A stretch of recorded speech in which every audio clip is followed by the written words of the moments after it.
Hi everybody, I have a new book to show you today. This is another altered book, and this one's sort of a grunge book, I guess, a grunge junk book. It has 3 signatures in it, and I'm not sure what kind of a stitch it is. There's 4 holes in it, 2 up here, 2 on the bottom, and then I tie it in the center. Don't know what kind of stitch that is, but that's what I used. I took the insides of a book out, and then I covered it with this fabric, and then I put some Mod Podge over it. It's the one in the purple jar with the purple label. Can't remember the name of it exactly. And I did it over all of it, and then I used oops, throwing things all over. I used, which one is this one? Vintage Photo Distress ink to grunge it up a little bit more here and here. And the closure is a picture frame hook. There's one of these, only it's the brass one. And I had tried it earlier, glued it directly to the book cover after I had put the Mod Podge on, and it didn't hold. So what I ended up doing was punching holes, 2 holes in here, and then let's start at the beginning.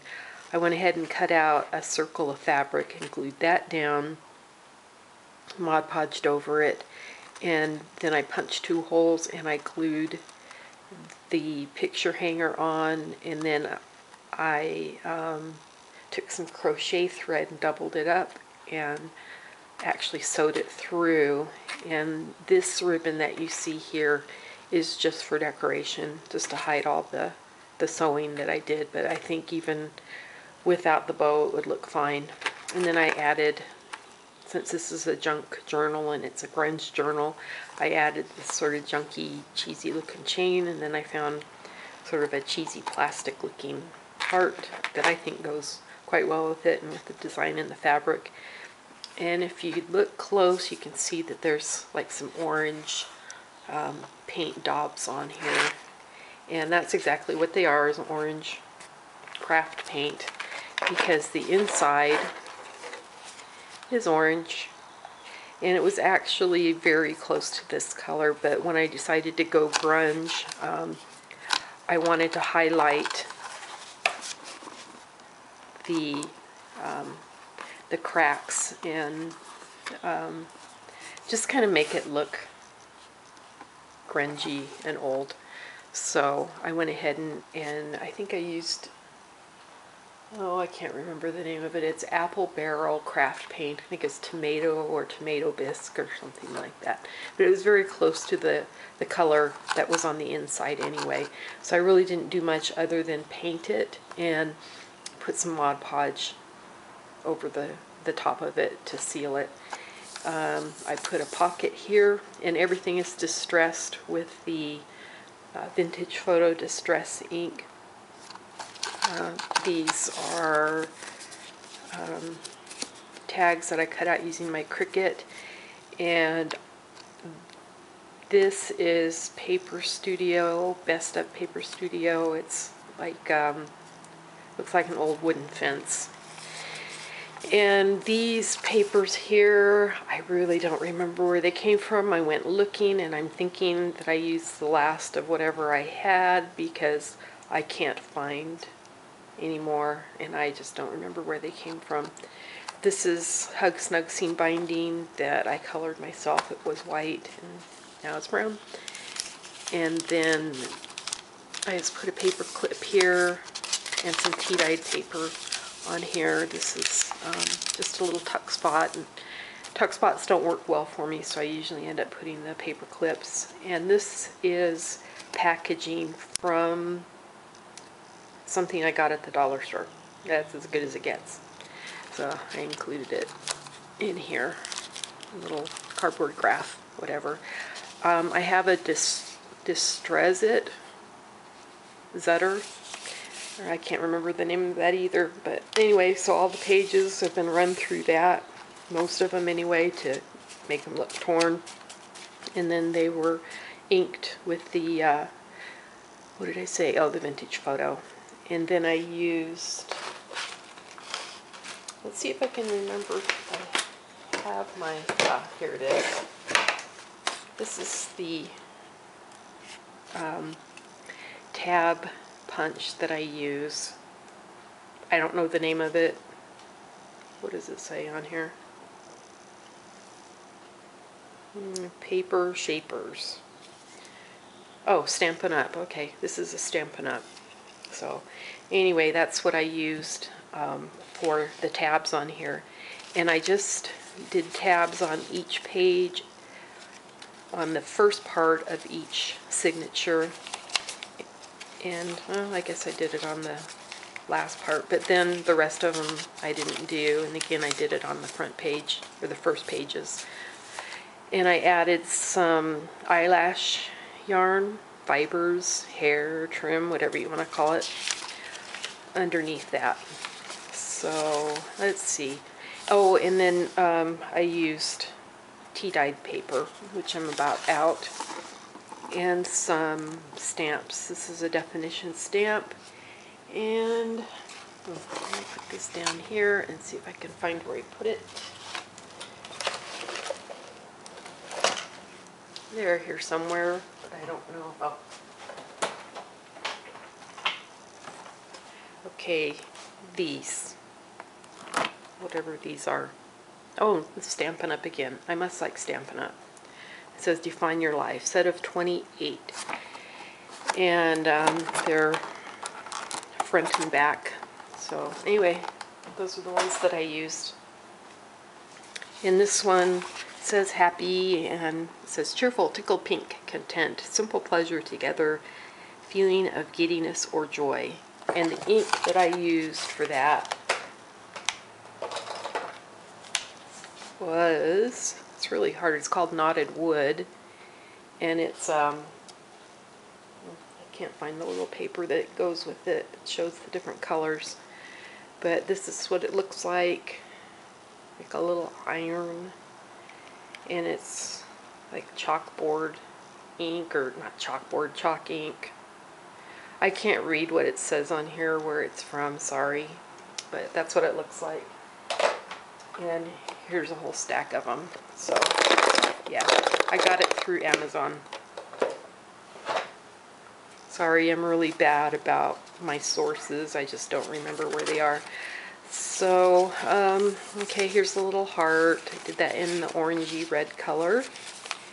And here's just a little paper clip. I might add some paper to that or not, I don't know. More of the eyelash trim. And here's a couple of smaller tags and some washi tape. I'm not a big washi tape fan. It tends to come off. I don't know if it's because I live in a dry environment. Here's another stamp. Gratitude, cause of happiness or joy, expressing appreciation for something or someone. And then I used my Big Shot die cuts or dies to make these little heart things here. And used my little Timmy Holtz attacher thing. We used to call them staplers, but you know, whatever they call them today. So here's, still got a little bit of grunge in there from doing the distressing on the edge. So this is the second signature here. This could also be used as a tuck spot. And I used my Cricut to cut the circles out, which is, besides tags, that's about all I use it for, because it's really hard to cut a perfect circle, as we all know. And my glue, for some reason, it discolored this, so I may add a pocket or something there, I'm not sure. And we'll just go along here, and you can just see it's all pretty much the same. I'll be listing this in my Etsy store, and I'll put a link below if you're interested. I will be adding a little bit more to it. I'm thinking about, oh, see, I came through there again, so I may put a side pocket in there to cover that up. And here's the third signature. And again, it came through. But this is a really sturdy book. It's well made, even though it looks grungy. Oh, I've got a pocket here that I need to add something to. And you can see here where I went in here, out here, I came through here, and then all the way down to the fourth hole, out, and then into the third, and then tied the two together right there. Robin Janine in our Junk Journals chat room, or chat group, is the, she did that in the book that she sent to me, and I think it's great. I like it much better than the 3-hole pamphlet stitch or the 5-hole that I was doing, because you don't go back through and you don't cut through the thread, or string, which I tend to do a lot of, and have to redo my stitching. So anyway, and then here's another one of those little heart things with cute little heart fiber things on them. And again, I'll point out that little problem. And then I use the washi tape to cover the staple right here. Oh, no, that's not a staple. That's a tiny attacher, pardon me. And then we have another tuck spot here, and another pocket, side pocket in this. And you can see here that it's not cracked actually. I put another piece of paper down there so that it would look that way. It would look kind of distressed. The book is actually in really good shape, but I wanted it to look grungy, so I painted over the colors here with my paint. And then the orange I daubed on here to make it look a little grungy. And this is the closure. This is the like ponytail thing, and you just stretch it around to the front like that, and it closes, and it stays closed. So, and then if you want to take this out of the way, you can just hook it on like that, and you're done. And we're done. So I appreciate you watching. If you have any questions about how I did this, it actually took a little bit more work to make it look grungy than it takes to make it look pristine, believe it or not, but it did. And it was kind of fun. So we'll see how it goes, see if anybody likes this style. It's a junk book, it's a smash book, it's a journal, it's whatever you want it to be, except maybe not a wreck this journal kind of thing, because yeah, a lot of work went into it. So anyway, they're fun to use, and if you are interested in purchasing this one, I'll have a link down in the comment section or in the description box below, and you can go and take a look at it. Thanks. Bye.